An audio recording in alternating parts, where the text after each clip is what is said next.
Üzəri xırçıltılı, içərisi pambıq kimi yumşaq kruasan hazırlamaq istəyirsinizsə, videonu sona qədər izləyin. İlk halda olan südü, suyu, maya və şəkər tozunu qarışdırma qabının içərisinə əlavə edib qarışdıraram və mayanın aktivləşməsini gözləyirəm.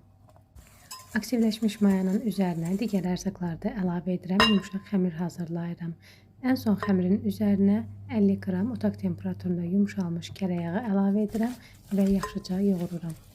Xəmiri 35-40 dəqiqə arası mayalandırdıqdan sonra kündələrə ayırıb balaca dairə formasında yayıram. Yaydığım xəmirlərin arasına otaq temperaturunda yumşalmış kərə yağı çəkirəm və üst-üstə yığıb 20-25 dəqiqə soyuducuda dinləndirirəm.